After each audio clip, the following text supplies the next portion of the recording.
Tejasvi Surya.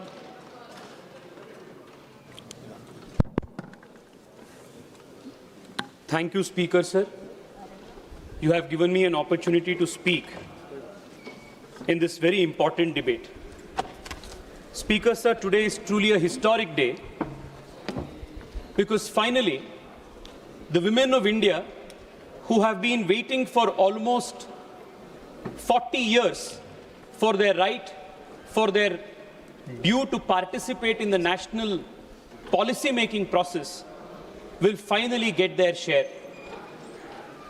The Narendra Modi government, by the 3 bills that have now been introduced, is not only going to fast-track the Women's Reservation Bill and its applicability from 2029, it is also going to write a new chapter in the development journey of India by for the first time giving the Nari Shakti of this country a vocal, visible, credible, tangible representation in the nation-building process.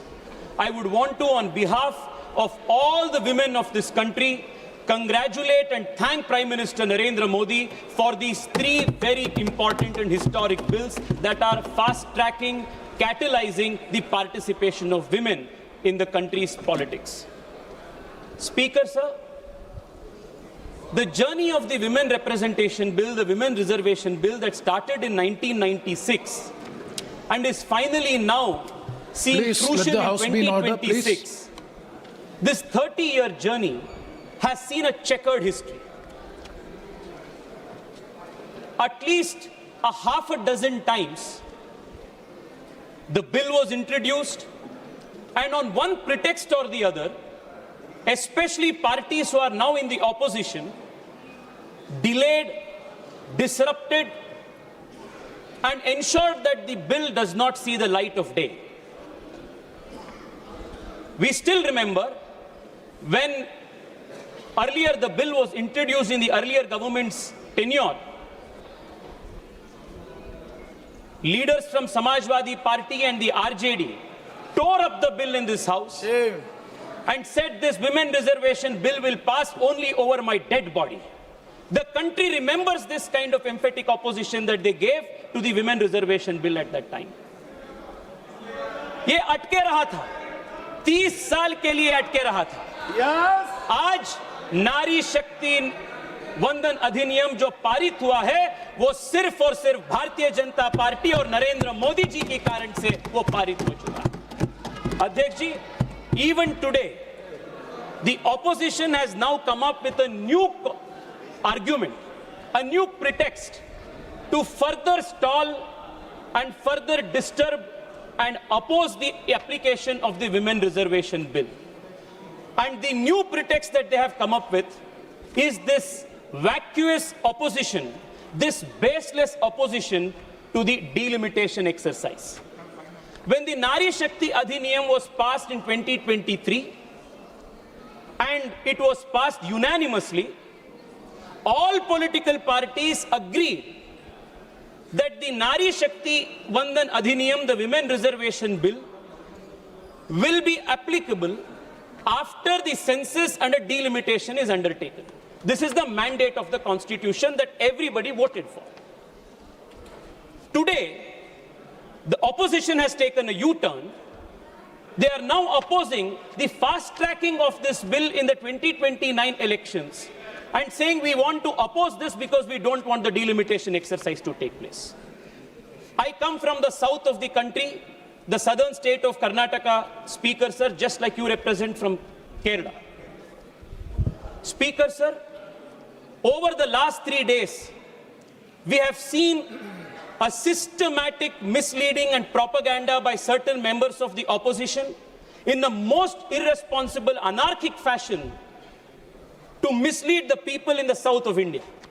Let me make it very clear. If at all there was anything, even an ounce of injustice that the proposals that the government has brought to the parliament, even if there was an ounce of injustice to the south of India, I as a proud Kannadiga would have been the first to oppose such kind of a proposal. I have gone through the proposal that the government of India has brought, the Modi government has brought. I am saying this not as a member of the BJP, but I am saying this after thoroughly examining all the three proposals, that other than the practical proposal that the Modi government has brought for delimitation of seats in the country, the south of India and the smaller states of India that have controlled our population, we could not have got a better deal than this. This is the best deal that the Narendra Modi government has provided. Very briefly, I want to explain to you, through you to the House and the country, Speaker, sir, the constitutional framework that governs the delimitation exercise. My learned friend Gaurav Gogoiji was in his speech mentioning that we are bringing the delimitation exercise through the back door. I want to very clearly make it clear to him that the delimitation exercise is not a backdoor exercise that the BJP is doing. This is a constitutional mandate of Article 81 and 82. We are only purely following what the Constitution asks us to do. There are three primary articles that govern the exercise that we are now conducting, Speaker, sir. Article 81, Article 82, and Article 330A of the Constitution, which provides for women reservation. Let us examine all the three articles briefly and summarily to understand what the articles essentially say. The first article, 81, determines the total number of seats. It also says that the total number of seats meant to the Lok Sabha, the House of People, must be divided across the country in such a manner that the ratio between the number of total seats and the population of the state is, so far as practicable, the same for all states. This is the first requirement. The second requirement of Article 81 is that within the states, the territorial constituencies shall be divided in such a manner that the ratio between the population of each constituency and the number of seats allotted is, as far as practicable, same within the state. This is the mandate of the Article 81. Now, as you are aware, Speaker, sir, Article 81 and Article 82, by operation of the 42nd Amendment, which was carried forward again by 2001 Amendment, froze the number of seats in the Lok Sabha to 543 with a leeway to expand it to 550 seats. Why was this done?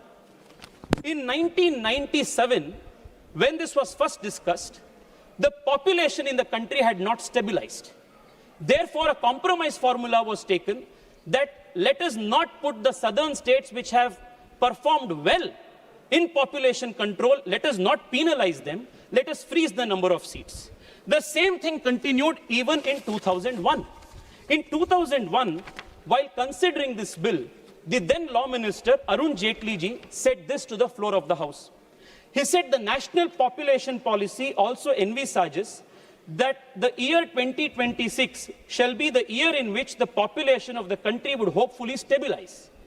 Therefore, what was true till 2000 is sought to be frozen till the year 2026. That is, the year in which we anticipate, hopefully, that the population figure in the country would stabilize. This is the motive behind freezing of the seats in 1971, which was carried for another 25 years in 2001. We are now in 2026. The first argument that the opposition is making is they don't want the delimitation exercise to take place. This is the most absurd argument. In 1971, the population of the country was 550 crores. The population of the country in 2026 today is 140 crores. There are assembly constituencies and parliamentary constituencies. Again, I want to take the reference made by learned colleague Gaurav Gogoiji in his speech. There are certain assembly constituencies in this country which are 26 lakh in number. There are certain constituencies where one single MP is representing close to 38 lakh people in the country. The population of almost a small nation in Europe. How is this democratic? How is this accountable governance? How can the number of seats that was frozen in 1971 still cater to a population of 140 crore in 2026? For better governance, for better accountability and accessibility of elected representatives, Speaker Sir, delimitation is not a mere democratic imperative, it is also a constitutional duty that finally Narendra Modi government is performing today. Speaker Sir, I want to contrast this with the proposals that the Congress and the opposition is giving. The opposition says, why can't you implement women reservation as it is on the 543 seats? Why don't you freeze the number of seats? Now, were we to freeze the number of seats, it will defeat the principle in Article 81 of one person, one vote and one value. This is a very important constitutional principle that the founding fathers of the Constitution have protected. You cannot be having a seat where 8 lakh or 9 lakh people will be one parliamentary constituency and another constituency with around 30 lakh people represented by one MP. It defeats the very purpose, which is why Constitution mandated that 2026 shall be the year where delimitation of the seats shall take place. All that the government is now trying to do is fulfill this constitutional mandate. There is a difference between other governments and the Modi government, Speaker Sir. Other governments, especially the governments of the Congress party, have always believed and practiced the politics of postponement. It is the Narendra Modi government that does not believe in politics of postponement, but believes in solving the problems of the past. I want to give you an example. OROP was pending from 40 years. What did earlier Congress governments do? Postpone it. Article 370 was pending from 70 years. What did all these governments do? What was supposed to be a temporary provision, they converted into a permanent provision. What did they do? Postpone it. The Bangladesh and India border swapping deal, for almost 40-50 years, it was kept pending. What did the earlier governments do? Postpone it. It is the Narendra Modi government that solved the 70-year-old temporary provision of Article 370 by abrogating it, because we do not believe in the politics of postponement. We finally solved the OROP after 40 years because we do not believe in the politics of postponement. If the Congress were in power today, they may have, like was done in 71, like was done in 2001, wanted to take the safe route, the unconstitutional route, the undemocratic route of freezing the 1971 census equation.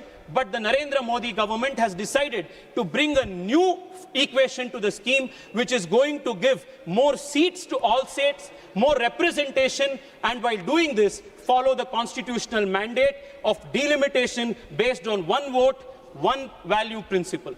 This, according to me, Speaker Sir, is the most practical, genius solution that anybody could have come on. I welcome this constitutional proposition that the Narendra Modi government has brought. Speaker Sir, I now want to take a couple of minutes to examine the arguments that the Congress party and its leaders, the opposition and its leaders have made in opposition to these three bills. Now, the first thing that they say is, don't do anything. Don't bring in the delimitation. Why are you bringing delimitation and connecting it with the women's reservation bill? Now, let me for a minute assume what will happen if we don't do anything today. Article 81, Article 82 and the Nari Shakti Adhiniyam under 330A will trigger. Now, what will that do? 2027, the moment the new census data is published, the delimitation exercise will get triggered. And because as of today, Article 82 and 81 freezes the number of seats in the country at 543, all across the country, delimitation will have to take place to redistribute the 553 seats among the existing states of the country based on the 2027 population. Now, what is this scenario going to do? Speaker Sir, because you come from Kerala, I want to draw the attention of the country with an instance, an example of Kerala. Now, suppose the government today does not go ahead with delimitation and 330A comes into play by force of law. 2027 census gets published. What will happen then? Look at these numbers, Speaker, sir. Today, Kerala has 20 parliamentary seats.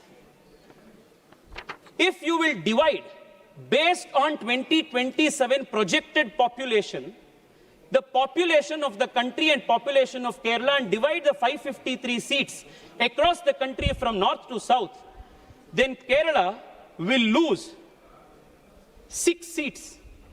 Kerala will have only 14 seats.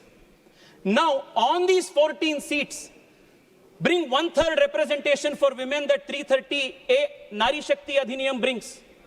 Now, what is going to happen? In that case, Venugopalji will not have a seat. In that case, all those people who are representing the Congress here and opposing this will not have a seat. What the present proposal of the Narendra Modi government is to not only protect the existing seats from encroachment, it is also a proposition to ensure that Kerala does not lose out on 6 seats. Now, for a minute, I want to assume, let us not take the 2027 census, but let us divide the country's parliamentary seats on the basis of 2011 census. Now, what will happen? 2011 census ke aadhar par, if we are going to divide the number of seats, again 543 because Article 81 freezes is at 843, again Kerala will lose 5 seats. If you take 2011 seat number, Kerala will lose 5 seats. If you take 2027 number, Kerala will lose 6 seats. What Narendra Modi government is today offering is additional 10 seats to Kerala. This is only gain and no loss. This is why I say this is the best proposal that one can bring. Speaker, sir, let me take the example of Tamil Nadu. I am glad that Rajaji has come here. Now they are making the most loudest opposition. One second. How can you convince the House how this 10 seats will be increased? By which provision? How? By which provision this 10 seats will be Yes. I'm coming there, Speaker. Please. Yes. Thank you, Speaker, sir. You have asked a very pertinent question. Many questions from the opposition in the last few days is the delimitation bill, the Constitution Amendment bill, both do not speak of this 50% increase. On what basis are you saying there is going to be a 50% increase? This is the question. Is this the question, Speaker, sir? Yes. Speaker, sir, I would want to draw your attention. Not the Speaker, Chairman, sir. Chairman, sir, sorry. I would want to draw your attention to Article 81 of the Constitution again. What does the Constitution Article 81 say? Article 81 says, as it reads today, not more than 530 states chosen by direct election from territorial constituencies in the state, not more than 20 members to represent union territories in such manner as Parliament may provide. In essence, 81.1 and 2, 81.1a, b, essentially gives 550 seats as the total seats that is now frozen. The interesting part is 81.2, where the mandate is that the above said seats, the 550 seats mentioned above, shall be allotted to each state in such a manner that the ratio between the number of population of seats and the total seats and the population of the state shall, as far as practicable, be same across the state. This is the provision that operates the 50% argument. Today what we have done, instead of 530 members, we have now increased it to 815 members for the House of People seats from the states and increased another 30 for the union territories. A 50% increase is what we have given. Now, how will this be operated? When Article 81.2 is applied and the Delimitation Commission will have to conduct the delimitation and the apportionment exercise exactly on the basis of 81.2 because it's the constitutional mandate, then they will have to reapportion the states they reapportion the seats in the only manner possible, that is a 50% increase for every state. This is the argument. Chairman, sir, the problem is the opposition does not come prepared for debates, and even if they do come prepared for debates, they behave in a manner as though that they don't understand, because the object is not to understand, the object is to oppose for the sake of opposing. I hope I have made myself clear, Chairman, sir. Chairman, sir, now let us examine the second argument. Now the second argument is that if there is a proportionate increase in 50% of seats for all states, then the states of southern India will lose out. Rajaji, please listen to me. I am as much as Indian from the south like you are. The only difference is I do not speak the language of separatism that the DMK practices. I believe that the country from Kashmir to Kanyakumari is one. Speaker, sir, I want to... Surya ji. Speaker, sir. Tejasvi Surya ji. Please, wait, I will. Speaker, sir. I will. Let me. Speaker, sir, let me. I will. Speaker, sir. Tejasvi Surya ji. Now, Speaker, sir. No, please. Chairman, sir, my request is, Rajaji, I will strictly stick to what the technical portion. You just hear me for 1 second. Yes. See, please don't make any allegation against against a political party. No. See, no. Please. I will. After this, after Tejasvi Surya, I will give the opportunity since you have mentioned his name. Yes. You please wait. Speaker, sir. On.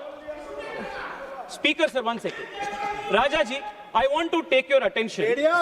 On 24th March 2026. If you are taking the name of Sri Raja, then I have to give the chance to you please give him a chance after my speech. Okay, after my speech, please give him a chance. I have no objection. After he Speaker, concludes, sir. I will give the chance. No, I will give the chance. Chairman, sir. So, Chairman, sir. So you are yielding? No. After my speech, let him answer. Okay. I'm not yielding. Speaker, sir. On March 24th, 2026, Tamil Nadu Chief Minister M.K. Stalin makes this tweet. And I will read one important sentence from that tweet, with which I have full sympathy and full support. This is the tweet that M.K. Stalin speaks and writes. It is our consistent stand that the current proportional representation of states should not be disturbed under any circumstances. This is what he says. I agree with this. I have already made it clear. If at all this government had brought in a proposal that would decrease the number of seats and my state of Karnataka would be in a loss, I would have been the first to protest it. Now, what has the government done in the light of this tweet? What does this tweet say? The current proportional representation of states should not be disturbed under any circumstances. I will take you back to this chart. Now, Speaker, sir, Chairman, sir. Now what is going to happen? We have increased the number of seats to 815, 850 in total. Every state is getting 50% proportionate increase. As a result of this, Tamil Nadu, which is now at 39, is going to get 59 seats. Karnataka, which has 28, is going to get 42 seats. Andhra Pradesh, which has 25, will get 38 seats. Telangana, which has 17, will get 26 seats. Kerala, which has 20, will get 30 seats. And what is the proportionate increase? Andhra Pradesh, 52%. Telangana 52%, Karnataka 51%, Tamil Nadu 51.5%, Kerala 50%. The total share of the South Indian states, which as it stands today, in this total scheme of things in the parliament, in the floor of the parliament, which is 23.9, will continue to remain 23.9 after this is passed. I don't understand where is this objection coming from. This is exactly what the Modi government has done by protecting the proportional representation of state which should not be disturbed, the argument, the demand that Stalin had made, this is the same thing that the Narendra Modi government has done, but today they are out there in Tamil Nadu doing drama by burning this constitution amendment bill. Let there be a limit to your hypocrisy, Rajaji. Let there be a limit to the hypocrisy of the DMK. Now, Speaker, sir,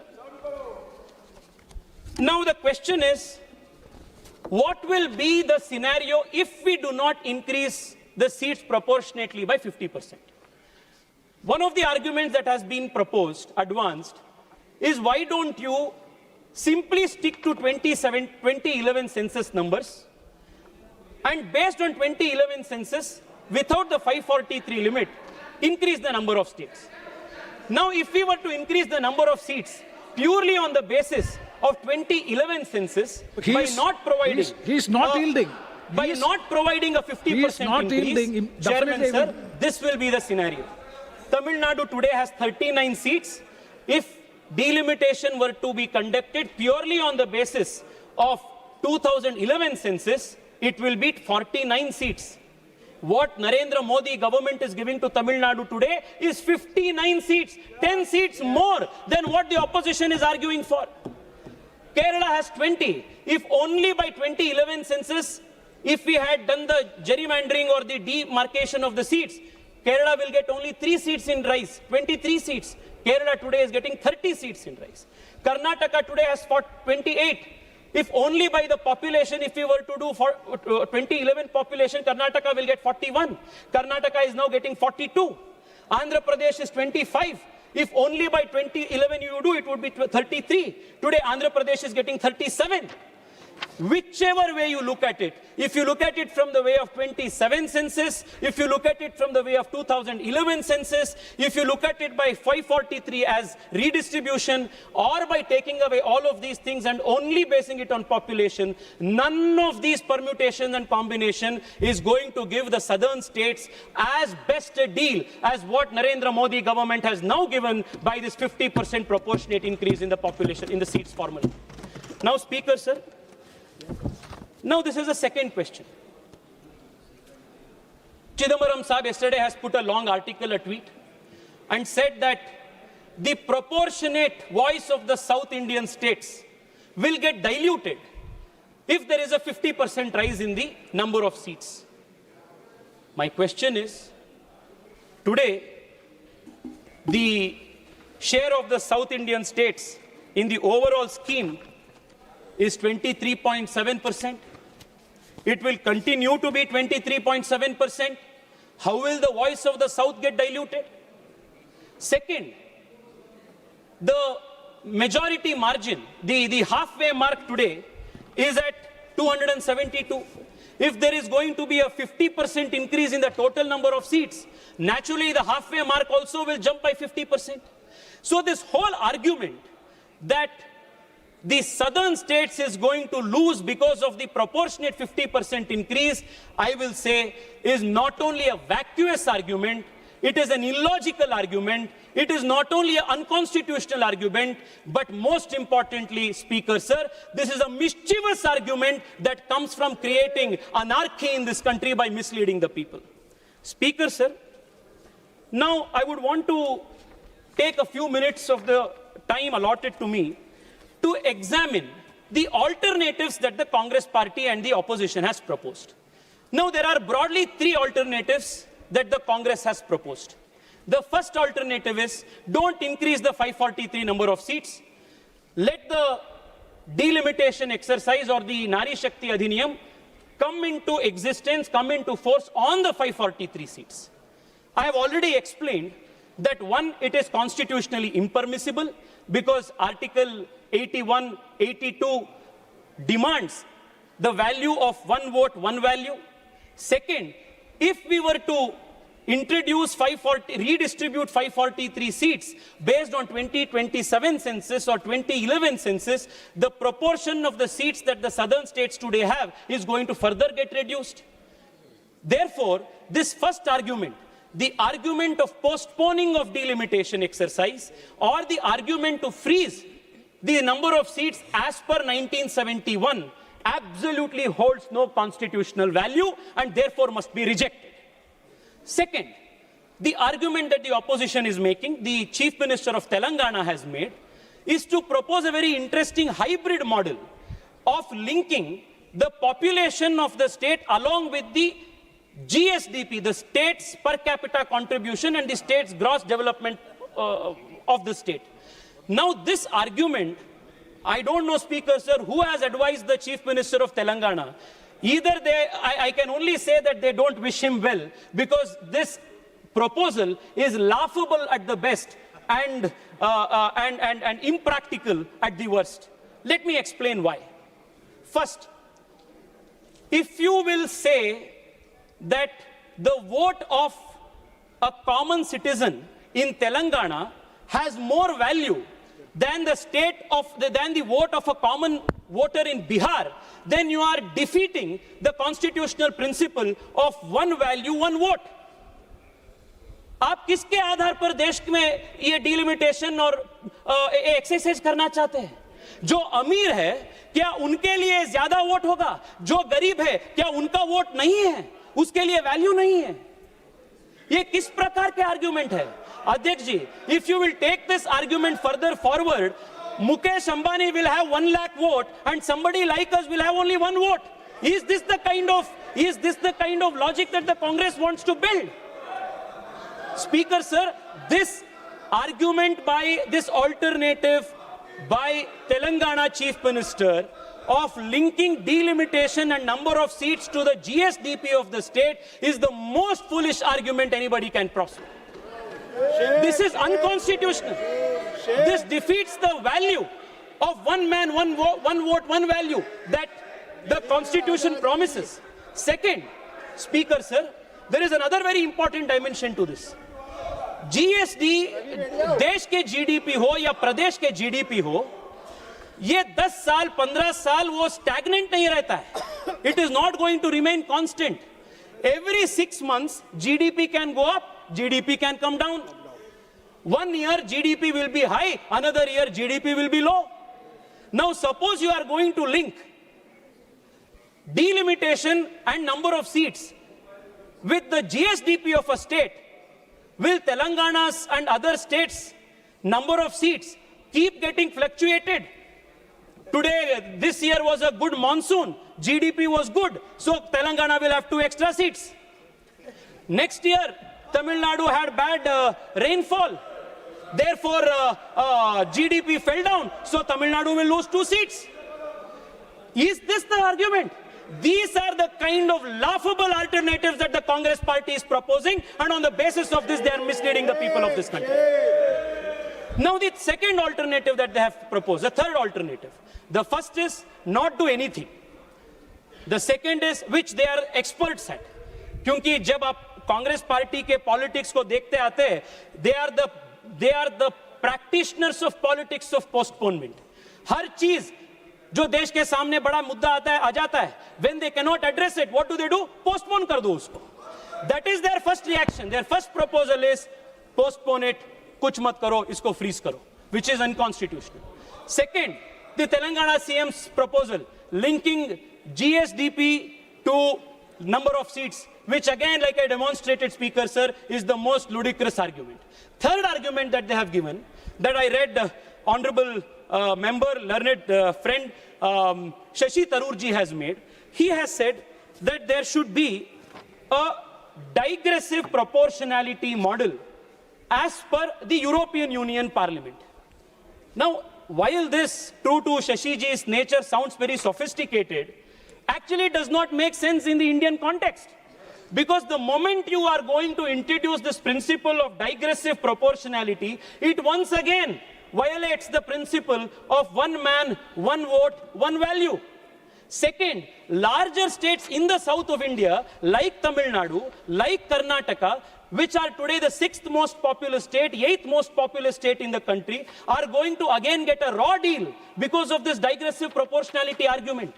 Therefore, my submission, Speaker Sir, other than this 50% equal proportionate increase to all states alternative that Narendra Modi ji has proposed. There is no alternative that serves everybody, that is gain for everybody and no loss for everybody. Therefore, the country as a whole, and especially the opposition, must welcome this with all responsibility.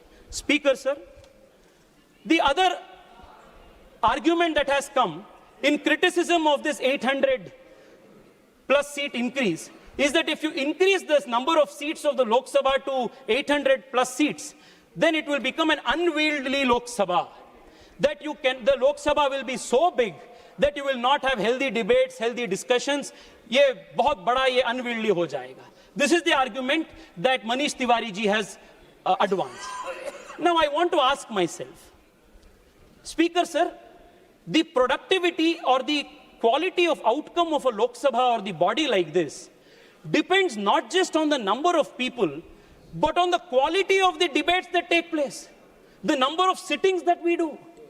In 1952, when for the first time the first parliament after the general election convened, Lok Sabha Speaker, sir, would sit on an average of 135 days in a year. In the last few years, the average sittings of Lok Sabha has gradually come down.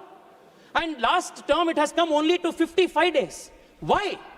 Because of the politics of disturbance and disruption that the opposition is doing. इसलिए the productivity कम हो रहा है. My request to you, Speaker, sir, this is something that you can do in your own remit as the Honorable Speaker. Speaker, sir, I'll conclude in 5 minutes, completing just 2 important points.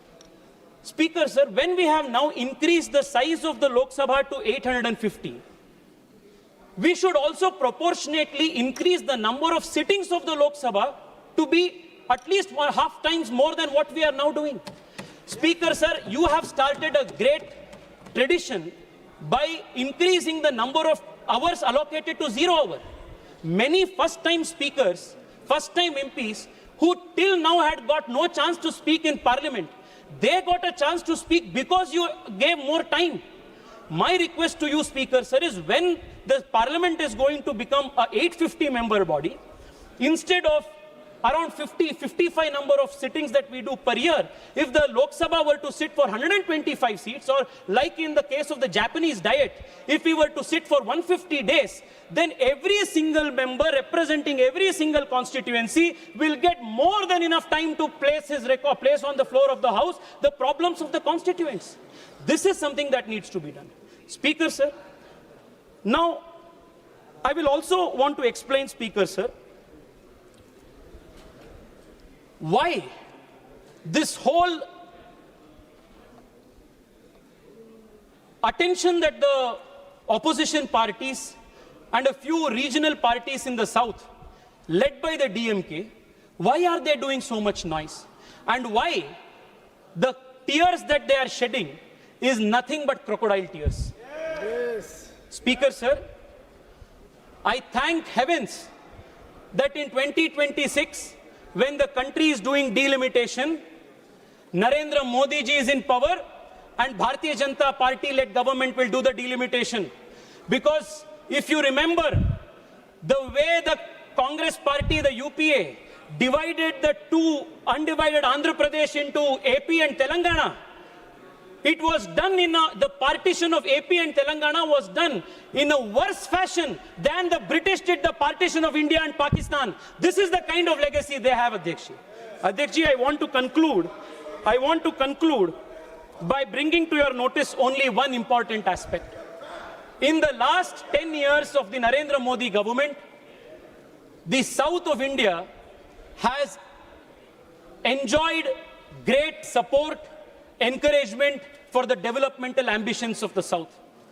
Speaker, sir, on a conservative estimate, if you compare the devolution of funds from the center to the South Indian states in the last 10 years and contrast it to the 10 years of the UPA, on an average, every single South Indian state has got not less than 250% more funds by the Narendra Modi government.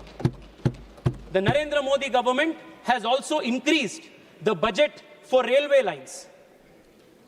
The number of railway electrification that has taken place in the last 10 years under the Modi government in the southern states is unprecedented. Budget पे नहीं है। मैं आपको ये इतना प्यार आ रहा है ना आप लोगों को, समाजवादियों को, दक्षिण भारत के बारे में, इसलिए मैं आपको बता रहा हूँ जी, इसलिए मैं आपको बता रहा हूँ। सर, रेलवे बजट की बात देखिए आप। आंध्र प्रदेश में 2009 एंड 2014 के बीच में speaker sir 886 crores was what they got. Narendra Modi government has given 10,000 crores. This is just one incident. Number of metros to the southern states has increased. Electrification has increased. Number of rails has increased. Number of airports has increased. The total devolution of funds to the South Indian states has increased. Most importantly, Speaker Sir, we have not only given the southern states more money, more rail, more infrastructure, but most importantly, for the first time in the country's history, more than 25 national institutions today allow for regional language examination. If I want to apply for CRPF, I can do it in writing examination in Kannada, in Telugu, which was not the case when the Congress party was ruling.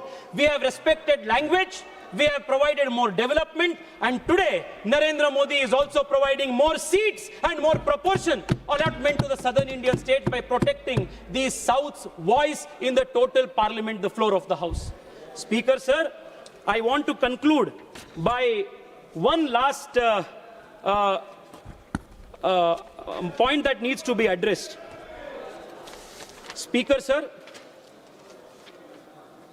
the argument that has been repeatedly made is that the argument that is repeatedly made is that the Narendra Modi government is bringing in this proposal to somehow create a disadvantage for the southern Indian states.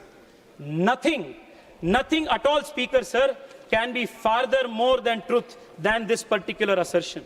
Speaker Sir, I want to say that we come from the Bharatiya Janata Party. Bharatiya Janata Party sanskar, our culture, is not to see this nation as tukde tukde. The culture of this party is not to side with those who chant the slogan of Bharat ke tukde honge, inshallah, inshallah. This is not the culture of the Bharatiya Janata Party. The culture of the Bharatiya Janata Party is, the culture of the Bharatiya Janata Party, Speaker Sir, is,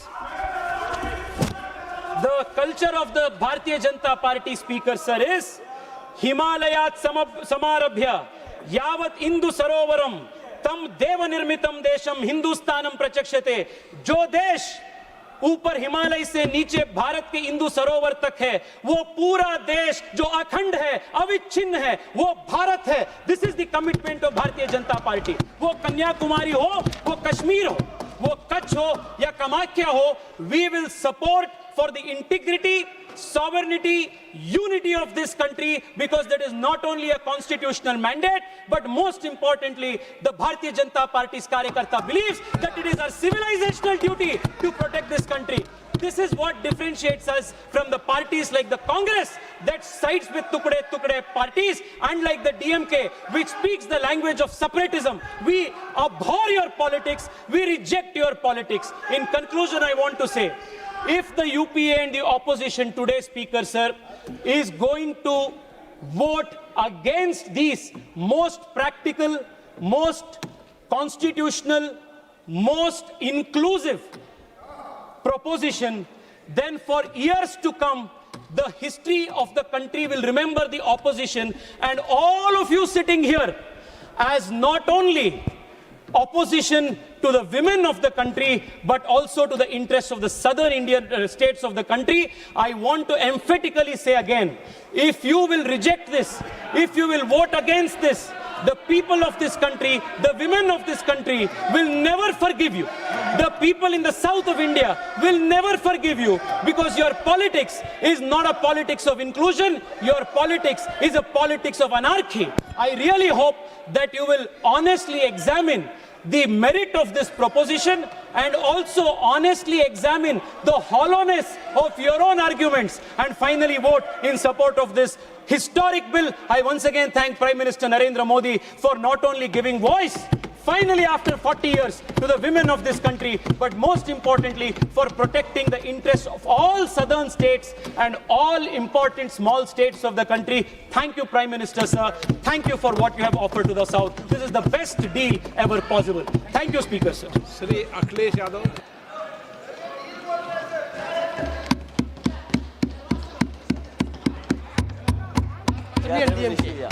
Assurance was given by the chairman that I will be permitted to react. Sir, I may be permitted.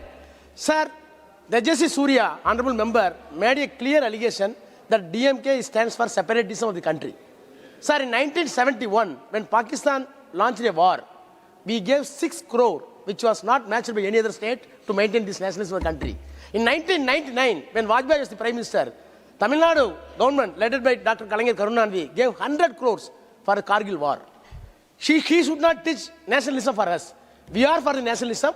The only thing is we want to keep separate identity when you are imposing Hindi, when you are imposing Sanskrit. When you are not giving due respect for state autonomy. That's all. Correct your record. Shri